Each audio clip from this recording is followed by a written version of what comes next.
미국 증시가 하락세로 마무리가 됐습니다. 연이어서 나오는 악재를 통해서 주가가 휘청거리는 모습이 나타나게 된 건데요. 자, 악재는 여러 가지가 있었습니다만은 일단은 핵심 원인 제공은 델타 바이러스다 라고 보시면 될 것 같습니다. 결과적으로는 경기가 위축될 수 있다, 안 좋다, 부담스럽다, 이것이 가장 큰 부담으로 작용했다는 이야기인데, 자, 미국 증시 어느 정도까지 하락한 것인지, 또 상황이 얼마나 심각한 것인지, 이런 것들에 대해서 알아보도록 하겠습니다. 최근 3개월 사이에 암호화폐, 즉 코인이 반토막이 났다는 이야기가 나오고 있습니다. 그러면서 20대 투자자들이 매우 휘청거리고 있다, 매우 위험하다, 이런 얘기도 같이 나오고 있는데, 자, 20대 투자자들 같은 경우는 빚내서 투자하신 분들 굉장히 많고요. 고금리의 카드론을 쓰신 분들이 굉장히 많다라고 합니다.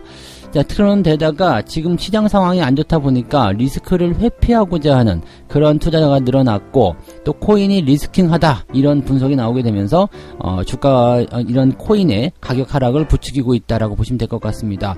자, 코인 시장도 한번 들여다보도록 하겠습니다. 최근에 대권 주자들이 주택 공급 쪽으로 많이들 공약을 몰아가고 있다라고 합니다. 이제 뭐 대선이 얼마 남지 않았기 때문에 이런 부분에 대해서 관심을 좀 가져야 되는 입장이긴 합니다만, 제가 지난번에도 계속 말씀드렸던 것 같아요. 대권 주자들이 꼭 내세울 수밖에 없는 공약, 그것은 바로 주택과 관련된 그런 부동산 정책이다, 이런 이야기 기억하실 것 같은데요. 관련 종목군들, 역시 뭐 건설주가 되겠지만 이런 종목군들의 관심이 높아지고 있다라고 합니다. 이 이야기까지 같이 전달해 드리도록 하겠습니다.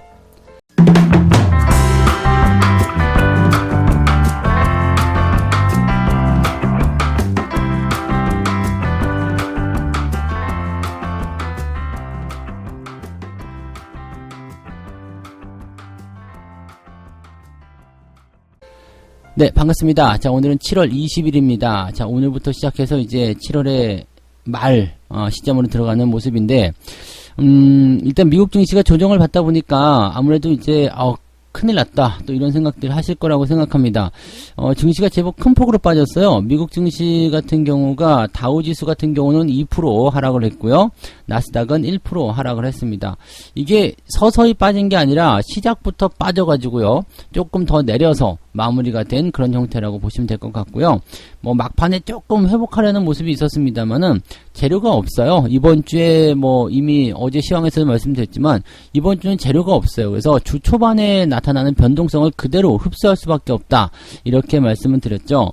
자, 주가가 악재를 통해서 하락세를 보였을 때 그것을 받아줄 만한 어떤 그 재료, 호재거리가 있으면 매수가 조금이라도 유입이 되는데, 그게 전혀 없는 상태에서 주가가 떨어지잖아요. 그러면은 시장 자체는 가격의 하락으로서 방어를 할 수밖에 없습니다. 그러니까 가격이 어느 정도까지 떨어져야지만이 많이 빠졌네, 이 정도까지 빠지면 안 되는데, 이러한 얘기가 나오게 된다는 얘기죠. 그래서 지금은 이제 이번 주 초반에는 이벤트가 없기 때문에 이 부분에 대해서는 부담을 느낄 수밖에 없다라고 보시면 될 것 같아요. 이제 월요일 정도 지났는데 당연히 오늘 정도 하락할 거라고 말씀을 드렸죠. 그래서 어제 같은 경우는 매매를 하지 마시고 일단은 지켜보고, 그 다음에 주가 하락 이후에 저점을 잡는 모습 확인하고 다시 재접근하는 그런 전략이 필요하다고 말씀드렸을 겁니다. 그리고 특히 대형주들 같은 경우는 매우 조심해야 되는 움직임들 다시 한번 기억을 하셔야 됩니다. 그래서 주가가 떨어진다, 이 부분 하나만으로 매수를 들어가는 것은 굉장히 위험한 투자라는 것을 절대 잊으시면 안 돼요. 떨어지는 거는 추가 하락이 나타날 수도 있다라는 얘기거든요. 근데 떨어지고 나서 다시 반등하는 거, 그것은 지지가 되었을 때 이야기입니다. 즉 매도에 대한 압박이 더 이상 나오지 않았을 때, 근데 그때 매수해야 되는데, 일단 한 번이라도 떨어지게 되면 주가가 오히려 바닥을 헤매고 있으면 거기서 그냥 막 잡으려고 하시는데 절대로 그렇게 하시면 안 됩니다. 그래서 가끔씩 보면 실수하실 때가, 주가가 올라갈 때 매수 잘 안 해요. 그 다음에 많이 올라간 다음에 매수하죠. 그 다음에 주가가 떨어질 때, 이게 다 떨어진 다음에는 또 매수를 못해요. 떨어지기 시작할 때 매수를 많이 하시거든요. 그러니까 이런 것들이 약간의 조급한 마음 때문이다라고 보시면 될 것 같은데, 마음을 조금만 더 편안하게 먹으셔야 되지 않을까라고 생각합니다. 자, 미국 증시가 하락을 했지만 받아줄 만한 이벤트가 주 초반에는 없습니다. 변동성에 대한 부분들은 당분간은 생각을 하셔야 된다는 거, 이거 잊으시면 안 될 거예요. 네. 자, 일단은 재료를 한번 살펴볼게요. 가장 이제 원인이 될 수 있는 재료가 뭐냐면 이제 델타 변이 확산에 따른 부담감입니다. 그래서 재봉쇄에 대한 우려감, 그에 따른 전세계 성장률 둔화 가능성, 이것이 이제 시장에서 가장 크게 작용했다라고 볼 수 있는 내용인데, 자, 델타 변이 바이러스에 대한 부분들, 이게 그렇게 심각해? 심각하게 보려면 심각합니다. 왜냐면 감염력 자체가 어마어마하거든요. 그냥 뭐 스치기만 해도 걸린다라는 얘기가 나올 정도로 굉장히 어마어마한데, 지금 미국 질병통제예방센터에 따르면 7일간 하루 평균 신규 확진자 수가 26,000명, 어마어마하게 늘어났죠. 한 달 전에는 11,000명, 네, 만 명도 안 될 때도 있었어요. 그런데 26,000명으로 거의 2배 가까이, 2배 넘게 늘어나는 상황이 벌어졌죠. 그래서 이런 부분들이 이제 앞으로 계속 확산이 되면 이제 제4의 팬데믹, 또 다른 팬데믹이 오는 것 아니냐, 이렇게 두려워하는 그런 상황이 좀 만들어지기도 했었다는 얘기죠. 근데 여기서 이제 핵심이 있습니다. 지금 이러한 그 델타 바이러스의 재확산은 백신을 미접종한 사람들을 중심으로 해서 일어나고 있다라는 거 한 가지, 또 한 가지 백신 접종률이 낮은 지역에서 환자의 대규모 발병을 보고 있다는 이야기. 백신을 맞으면 델타 변이가 안 걸립니까? 그건 아니에요. 백신을 맞더라도 델타 변이가 걸립니다. 그렇지만 걸리더라도 위중증이 없고 사망으로까지 이르는 사례가 매우 드물다라는 거, 그게 첫 번째. 그리고 이 감염에 대한 확률이 현저하게 줄어든다는 거. 그래서 백신을 일단 맞는 것이 중요한 거죠. 그러니까 접종률이 계속해서 올라가게 되면 조만간은 이게 해소가 될 수 있는 부분이 되는 거고, 접종을 했음에도 바이러스에 걸렸다, 그렇다고 하더라도 위중증이 아니기 때문에 충분히 치료가 가능하다, 이렇게 되면은 상관이 없는 거잖아요. 그러면 이제 감기 정도의 수준이 되는 거죠. 그러니까 모든 사람들이 일단 백신을 다 맞는 그 순간 이후에, 그 시점 이후에부터는 코로나에 대한 이런 우려감들이 많이 줄어들게 될 겁니다. 그런데 아직은 백신 접종이 전부 다 만들어진 게 아니잖아요. 백신 접종이 다 진행된 게 아니기 때문에 그에 따른 부담감들이 일단은 시장에 작용을 했다. 그러니까 사람들이 얘기하는 게 이렇게 되는 거죠. 그러면은 이게 뭐야? 경기가 다시 침체로 가는 것이 아니라 꾸준하게 올라가고 있었던, 좋아지고 있었던 그 상황이 조금 늦어지는 것 아니야? 라고 해석이 되고 있다는 얘기죠. 당장 오늘은 악재지만 이런 악재 국면에 따른 주가 하락이 계속적으로 이어지진 않을 것이다 라는 그런 전망도 나오고 있다는 얘기가 되는 거죠. 그래서 지금 뉴욕 증시 전문가들의 이야기를 좀 들어보면 델타 변이 바이러스에 대한 우려를 가격에 시장이 반영을 하기 시작했다. 그러니까 이런 우려감 때문에 나 주식 팔을래 라고 이야기를 하기 시작했다는 얘기죠. 지금 다우지수나 나스닥 같은 경우는 계속해서 신고가가 나왔죠.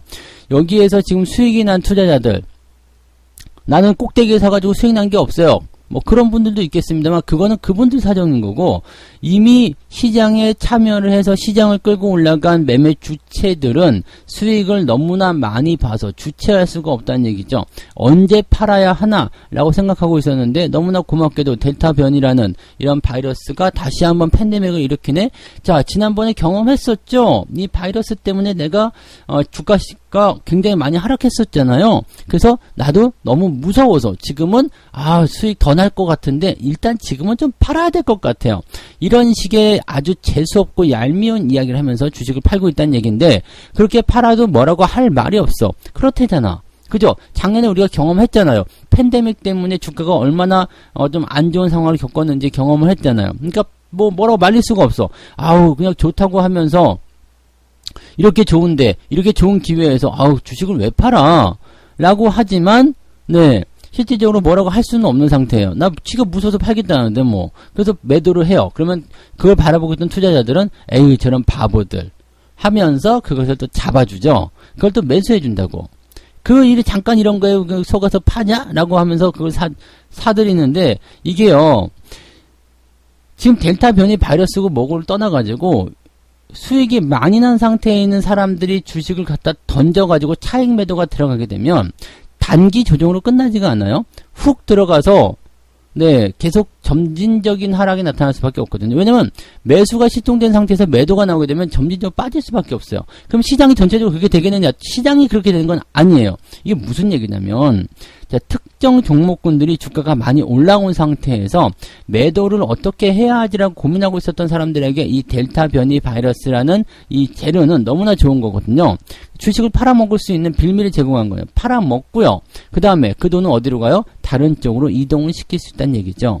그렇기 때문에 특정 업종군들, 즉 많이 올라온 종목군들에게는 차익 실현의 기회를 제공해주고요. 주가가 전체적으로 내려앉다 보니까 그만큼 저평가되었거나 가격이 싸게 생각이 돼서 매수 기회를 자꾸 노리고 있었던 종목들에게는 아주 좋은 매수 기회가 되는 거죠. 즉 자금의 이동이 일어나는 것이죠. 그래서 경기의 어떤 회복세를 완전히 탈선시키는 것이 아니라 회복을 지연시킨다가 맞는 것이고, 이러한 매도세를 에너지, 산업, 금융 관련 기업들이 매수를 할 수 있는 기회로 삼게 될 것이다 라고 얘기하는 거죠. 지금 이 사람들이 얘기하는 거는 뭐 업종은 맞을 수도 있고 틀릴 수도 있겠습니다만 변하지 않는 건 그거예요.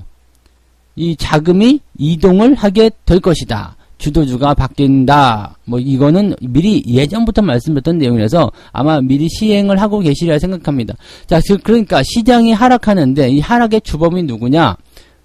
네, 그동안 수익이 많이 난 그런 종목들이다 이거죠. 그런 종목들에서 어디로 갈 것이냐? 아직 수익이 나지 않은 종목들 쪽으로 또 숨어 들어가게 될 것이다. 그럼 어느 정도까지 나오고 나면 또 괜찮아요 그러면서 주가가 올라갈 때 얘네들이 얼마만큼의 수혜를 보게 될 것이냐 이런 거죠. 그럼 얘네들이 이제 수익을 많이 보게 되면 이제 그때쯤 되면은 지금 팔아먹은 종목이 또 떨어졌겠죠? 그러면 또 지금 수익 난 거 팔아먹고 또 지금 떨어진 주식도 사는 거고, 개인들이 여기서 엇박자가 나오게 되면은 아주 그냥 속 터지는 상황이 벌어지게 되는 겁니다. 그래서 시장의 주도주와 자금의 흐름들을 반드시 잘 체크하시고 지금 나온 악재가 연속성을 얼마만큼 가지고 있는지도 반드시 여러분들이 체크를 하셔야 된다는 걸 잊으시면 안 되겠습니다. 그래서 지금 이럴 때일수록 정신을 바짝 차리시고요. 아무렇게나 매수하지 마시고 또 아무렇게나 매도하지 마시고요. 아시죠? 그래서 시장을 여러분들 최대한 어떻게 봐야 돼요?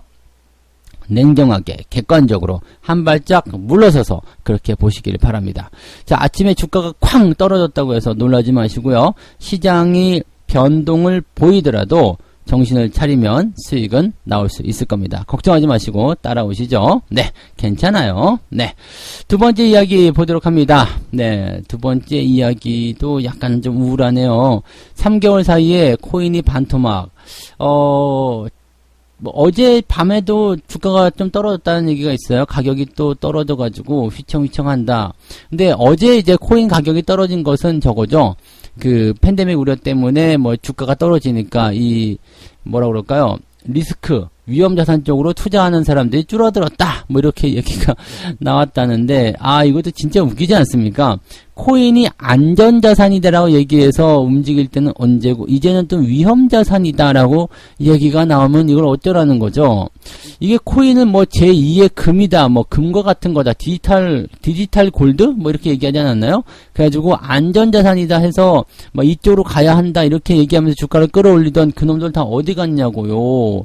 코인은 안전자산이 아니라고 분명 말씀드렸었죠. 근데 그런 부분들이 또 이제는 또 이렇게 나오네요. 귀에 걸면 귀걸이, 코에 걸면 코걸이. 이게 근데 더 위험한 건 뭐냐면 젊은 층, 20대 투자자들이 지금 휘청거리고 있다는 얘기예요. 지금 1분기 카드론 잔액이 1년 사이에 21% 껑충 뛰었다는 얘기. 엄청난 거죠. 근데 다중 채무자가 급증하고 있다.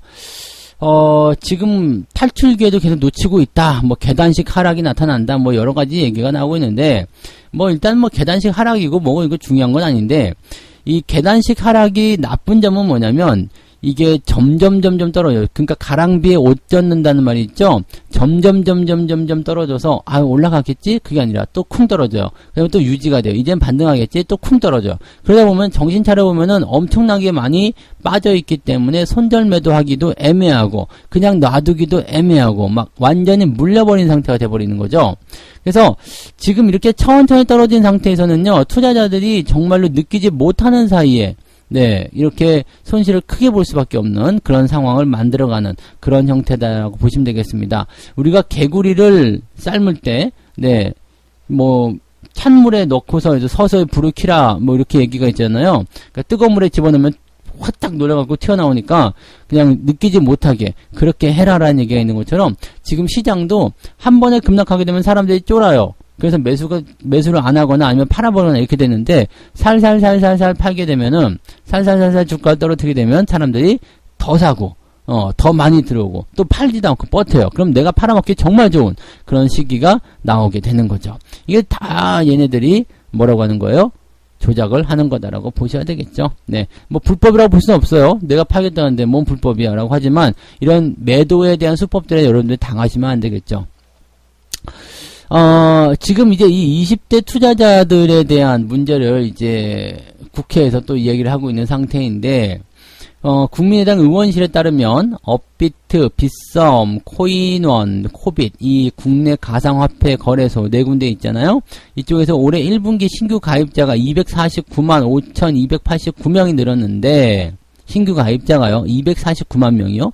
근데 이 중에서 20대가 무려 81만 명, 32.7%라고 합니다. 그 다음에 예치금 증가율이 154%. 지금 가장 많이 늘었다라고 되어 있는데, 문제는 말이에요. 30대, 40대 이런 쪽은 뭐 회사도 다니고 해서 뭐 돈도 벌고, 그래, 경제적 여유가 있으니까 그렇다라고 칠 수 있겠는데, 20대 투자자들은 왜 그러죠? 20대 투자자들은 지금, 뭘로 돈을 벌까요? 제가 얼마 전에 유튜브로 보니까 평균, 수입이 300만원이 안 되는 걸로 알고 있어요. 300만원이 뭐야? 200만원대 초중반 정도밖에 안 되더라고요. 20대. 근데 20대라고 해봤자 뭐 대학생도 있을 테고요. 20대 후반이나 되어야지만이 사회에 첫 발을 내디는 경우가 굉장히 많은데요. 당연히 채무 상환 능력이 떨어질 수밖에 없을 테고 돈도 그렇게 많지 않았을 겁니다. 그럼 어떻게 해서 예수금을 늘렸을까? 당연히 빚을 낸 거예요. 제가 아는 사람도 400만원 원금을 가지고 4천만원을 빌렸어. 그래가지고 4,400만원 투자했는데 이게 반토막이 났어요. 그러다 보니까 결국에는 원금 다 날리고 빚만 지금 현재 2천만원이 넘게 남은 상황. 순식간에 이렇게 되는 거죠. 그 다음에 이런 부분이 더 문제가 되는 건 빚만 있다. 빚을 그냥 뭐 무이자로 갚으면 된다 이렇게 생각하실 수 있겠습니다만 이게 그렇지 않고요. 성인이 되면 신용카드가 나오잖아요. 신용카드가 나오는데 여기에 뭐가 있냐면 고금리 카드론이 있다는 얘기예요. 카드론. 카드에서 대출받는 거 그거요. 20대에서 잔액이 크게 늘었다고 합니다. 물론 이제 사람들이 보면 이제 우리들은 이렇게 얘기할 수 있어요. 뭐 나이가 젊으니까 다 경험이다 생각하고 이제 열심히 갚아 나가면 돼. 괜찮아. 앞길이 창창한데 뭐 어때? 라고 얘기할 수 있겠습니다만 이게 적은 돈이 아닙니다. 20대에 2천만원, 3천만원이 넘는 돈을 빌렸다고 생각해 봐요. 와. 지금 올해 1분기 기준으로요. 20대 카드론 잔액이 무려 1조 2천억입니다. 1조 2천억이요. 20대가 갚아야 할 카드론이요. 고금리 카드론이 1조 2천억이요. 미쳤다 얘기밖에 안 나왔어. 근데 이런 부분들은 진짜 뭐 어떻게 극복을 해야 될지 모르겠습니다만 사회적 분위기 조장되는 거 이거 정말 조심하셔야 되는 거고요.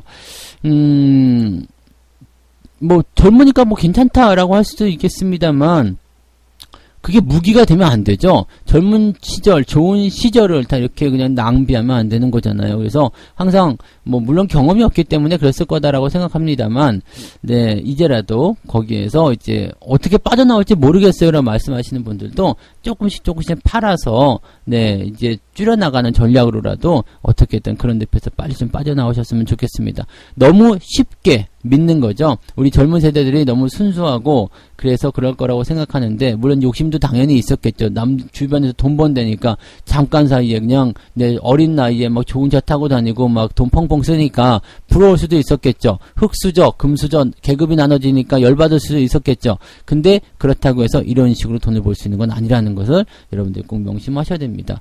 뭐 이거는 20대뿐만 아니에요. 뭐 30대, 40대, 50대 가정주부들도 난리가 아니었다라고 하니까 모든 사람에게 통용이 되는 부분입니다. 왕도가 없는 거예요. 쉽게 갈 수 있는 건 없습니다. 차곡차곡 모은, 차곡차곡 쌓아 올린 그런 철옹성이 무너지기 어려운 것처럼 쉽게 무언가를 이루려고 한다면 쉽게 무너질 수 있다는 것도 꼭 명심하셔야 되겠습니다. 아직 코인 시장은 덜 빠졌다는 거 기억하셔야 될 겁니다. 아시겠죠? 참고하시고요. 자, 이제 건설주들 움직임들도 한번 봐야 되는데 건설주들은 제가 되게 예전부터 말씀드렸어요. 뭐 대선 관련주가 뭐 있어요. 그래서 제가 그랬죠. 뭐 굳이 꼭 따지려고 하지 마세요. 뭐 그 사람들이 무슨 얘기를 할지는 우리도 모르기 때문에 여러분들이 만약에 대선으로 나갔을 때 가장 이야기해야 될 가장 먼저 이야기해야 할 것 같은 그런 것이 뭐겠습니까? 라고 말씀드렸을 때 여러분들이 가장 먼저 꼽은 게 부동산 아닙니까? 네, 다 알고 있었던 정책이에요. 그러면 여러분들이 최소한 부동산에 대한 부분들은 어느 정도 생각을 하고 있어도 괜찮다 말씀드릴 수 있겠죠. 네, 그래서 부동산 쪽 건설주들 잘 보시면 어때요? 뭐 수주액도 계속 늘어나고 있고 주가도 계속 올라가고 있고 흐름도 좋고 있습니다. 그래서 지금 같은 상황에서 이렇게 대선 관련한 종목군 이 타겟팅에서 콕 집어 들어간다면 건설주들의 움직임 굉장히 좋다는 얘기죠. 주택 공급에 열을 올리고 있다는 얘기예요. 뭐 신혼부부 주택 뭐 아니면 무슨 주택 해가지고 지금 요즘에 집값 뭐 굉장히 뛰어가고 힘드시죠? 내 집 마련 어려우시죠? 제가 주택 공급을 확실하게 열어드리겠습니다. 그게 뭐냐면 대선 공약이 되겠죠. 그러니까 이 사람들이 전부 다 그렇게 나올 수밖에 없어. 주택 공급을 확대하겠습니다. 그러면 이게 건설주들에게는 굉장히 좋은 소식이에요. 주택 경기가 불경기가 돼가지고 그냥 집을 지어도 안 팔리고 뭐 집을 지을 데도 없고 막 그러면 실적이 안 드러날 거 아니에요. 근데 뭐 주택 공급을 확대해 주겠다는데요. 그러면 집을 지어야 될 거 아니에요. 그러니까 당연히 뭐 그 건설주 쪽에서 이제 토목건사든 아니면 이제 주택건설이든 아니면 이제 건자재든 뭐 등등 관련 기업들이 다 올라가게 되는 거고, 자 재건축이 안 된다 그러면 리모델링 해가지고 또 리모델링 관련주도 올라가는 거고 막 이런 식으로 나오는 거거든요. 그러니까 이러한 부분들은 이제 시작하면 이게 덩치가 좀 있고 속도감이 좀 느리기 때문에 성격상 업황의 성격상 건설업에 대한 호황이 2에서 3년 정도 늘어날 것이다. 이어질 것이다. 그래서 이것을 우리가 슈퍼 사이클이라고 부른다. 이렇게 되어 있는데 슈퍼 사이클 이야기 나오면 안 돼요. 네. 이거 좀 초반에는 좋을 수 있겠지만은 슈퍼 사이클 얘기 나오면 이제 조심해야 되는 거 알고 계시죠? 이제 상대적으로 보게 되시면 우리나라 그 건설주들의 PBR 뭐 이런 것들이 상당히 낮은 상황입니다. 다른 국가에 비해서요. 근데 다른 국가에 비하기는 좀 뭐 상대적인 그 객관성이 좀 떨어지는 게 아닌가 싶긴 합니다만은 어쨌든 네, 상당히 우리나라의 그 건설사들의 그 주가 수준이 낮은 상황이다라고 보시면 될 것 같고요. 자, 앞으로 뭐 실적이나 이런 이익 증가율에 따라서 주가가 계속 올라갈 수 있을 것이다라는 기대감은 있다라고 보시면 되겠습니다. 자, 증권업계에 따르면은요, 건설사들이 회복 국면을 넘어서 수준 물량 확보 때문에 장기간 호황을 누릴 것이다. 그래서 슈퍼사이클에 대한 기대감이 있다라고 얘기하고 있는 건데, 아무래도 이제 뭐 선거 때문이다라고 본다라면, 이게 적어도 그러면 내년 한 초반까지는 가지 않겠느냐, 이거죠. 그 다음에 당선되고 나면은, 뭐 이제 입 닦는 것은 다들 알고 계시죠? 그러니까 그 전에 일단 대응을 하셔야 된다는 거, 그것만 여러분들 잘 기억하시면 좋을 것 같고요. 자, 그 다음에 보실 만한 것들이 이제 약간 이제 이 슈퍼사이클에 대한 부분을 논의하기엔 조금 너무 이르지 않겠느냐라는 얘기가 또 있습니다. 왜냐면 4단계로 강화된 거리두기 이것 때문에 일단 당장 나올 분양 이런 뭐 모델하우스 가서 구경해야 되는데 거리두기 때문에 갈 수가 없잖아. 그러면은 계약이 늘어지게 되고 분양 물량이 지연될 것이다. 뭐 이런 예감들이 있다는 얘기죠. 근데 뭐 이런 것도 요즘엔 다 온라인으로도 보고요. 요즘에는 집도 안 보고 그냥 막 계약 막 다 하시더라고요. 네, 뭐 그냥 못 사서 난리인 그런 사람들도 많더라고요. 그러니까 요즘에 어디다 뭐 아파트 올라간다 그러면은 뭐 줄 서서 그냥 뭐 미분양 이런 거 없어요. 그러니까 엄청나죠. 그러니까 살살 살아나고 있는 듯한 느낌도 좀 있고요. 집값이 올라가다 보니까 이렇게 좀 싸게 잡을 수 있는 분양 물량이라든지 이런 것들, 그다음에 뭐 급매물 이런 것들에 대해서 수요가 좀 많이 몰리고 있다고 좀 보실 수도 있을 것 같긴 합니다. 근데 뭐 여전히 이런 선거철에서만 반짝하는 이런 것들은 좀 아니었으면 좋겠어요. 그리고 경기가 정말로 좋아지고 이 주택 공급이 정말로 계속 꾸준하게 늘어나서 집 걱정 없는 그런 세상이 빨리 왔으면 하는 바람입니다. 그거 안 될 것 같으면 주식으로 열심히 돈 벌어가지고 집을 막 그냥 마음 편안하게 내가 살고 싶은 집이네 얼마요? 그러고 계약을 딱 하시면 좋지 않을까 싶기도 하네요. 네, 화이팅 하시기 바랍니다. 자, 이렇게 세 가지 이야기 전달해 드렸는데, 미국 증시가 연이은 악재, 뭐, 따로 또 말씀드리진 않았지만은, 뭐, 채권금리 또 내려갔다는 얘기도 있었고요. 뭐, 등등의 여러 가지, 뭐, 기업들이 하락하는 모습들도 좀 있었고, 뭐, 유가도 떨어지고, 뭐, 중국에 대해서, 뭐, 그, 공세가 들어가는 미국의 뭐 그런 행정부 움직임도 있었고요. 여러 가지 악재들이 있었습니다만 어쨌든 가장 중요한 건 델타 변이였거든요. 그래서 이 델타 변이 바이러스에 대한 부분들이 부담감을 줘서 주가가 하락했다. 이렇게 보시면 되는 거고 또 그렇게 받아들이시는 게 맞습니다. 그래서 당분간 이 단기적인 하락은 피하기가 어렵다. 그래서 여기서는 몸을 사리고 좀 있으셔야 될 것 같다라는 말씀을 좀 드려볼 수가 있을 것 같습니다. 자, 3개월 새 코인이 반토막 나면서 휘청거리고 있는데 절대 빚내서 투자하지 마시고요. 코인 시장 저는 잘 모릅니다만 저렇게 떨어지는 거는 좋은 게 아닙니다. 절대 따라가시면서 또 여기서 물타기 하시면서 뭐 언젠가는 가고 말 거야. 뭐 치토스 같은 소리 하지 마시고요. 네, 그냥 이 비중을 점점 줄여나가시면서 리스크 관리를 하시는 게 가장 중요하다. 무책임하면 안 되잖아요. 네, 손해는 볼 수 있어요. 실수도 할 수 있어요. 그렇지만 무책임하게 포기해버리거나 주저앉아버리면 안 되겠죠. 네, 저지른 것에 대해서는 반드시 어떻게든 복구하고 책임을 지셔야 된다는 거 잊으시면 안 됩니다. 자, 주택 공급에 꽂힌 대권주자들 해가지고요. 주택 공급, 뭐 어쨌든 부동산 공약은 계속 나타날 수밖에 없다 그랬죠. 그래서 선거철이 왔기 때문에 이쪽에 관심을 가지는 건 당연하다라고 보시면 되는 건데 슈퍼사이클 얘기 나오니까 약간은 조금 뭐라고 할까 위험해 보여요. 위험해 보이고 부담도 조금은 가져야 될 것 같은 그런 생각이기도 합니다. 그래서 그런 부분들 같이 좀 보시고요. 일단은 뭐 내년도 초중반까지는 가긴 하겠습니다만은, 네, 거기에 대한 부분들 꼭 감안하셔가지고 대응을 해보실 것을 권장해 드리도록 하겠습니다. 뭐, 일단 시끄럽기 전에 사야 돼요. 그 다음에 시끄러운 다음에 들여다보면 늦는 경우가 많기 때문에 거기에 대해서 생각을 좀 해보셨으면 좋겠습니다. 자, 오늘 마지막으로 책 한 꼭지 읽고 마무리하도록 하겠습니다. 주식에 투자를 하거나 투기 거래를 함으로써 돈을 벌 수 있는 시기가 있다. 하지만 매일 혹은 매주 거래를 하게 된다면 지속적으로 돈을 벌어들이기란 어려울 것이다. 오직 무모한 사람들만이 그렇게 할 뿐이다. 라고 책에 쓰여져 있습니다. 제가 늘 말씀드리고 있죠. 자, 하락할 때 오늘도 사야 해. 올라갈 때 오늘도 사야 해. 뭐 매일매일 해서 돈을 버는 날이 있을 수는 있겠습니다만 매일매일 해서 매일매일 돈을 잃어버릴 수도 있습니다. 그래서 그 시기를 잘 타고 들어가셔야 됩니다. 주식 투자로서 돈을 벌 수 있는 것은 당연하게 기회가 있다고 생각합니다만은 그것을 언제 어떻게 적재적소에 잘 활용할 것인지를 잘 생각하셔야지만이 정말로 돈을 벌 수 있다는 거 잊으시면 안 될 겁니다. 자, 오늘은 이야기가 조금 길어졌는데요. 여기서 마무리하도록 하겠습니다. 여러분들 아침 시장에 약간 변동성 있을 수 있다는 거 꼭 참고하시고요. 거기에 반응하지 마세요. 빠지면 빠진 대로 일단 빠져서 시작하는 거기 때문에 어떻게 하실 수 없을 거예요. 그냥 두시고요. 주가가 반등하는 모습들을 천천히 기다려 보시는 게 좋을 겁니다. 오후에는 제가 무료 방송이 있기 때문에 오후에 오셔서 시장 대응 전략들 세워보시는 것도 좋을 거라고 생각이 됩니다. 그래서 네, 조금만 참으시고요. 네, 이따가 오후에 또 우리가 방송을 통해서 이야기해 보도록 하죠. 자, 오늘 오전은 여러분들 모두 공포와 맞서 싸우시고 화이팅!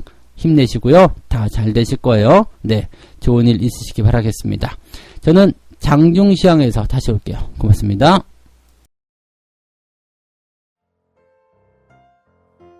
본 방송에서 제공되는 모든 정보는 투자 판단의 참고 자료이며 투자의 최종 책임은 본 방송을 이용하는 본인에게 있습니다.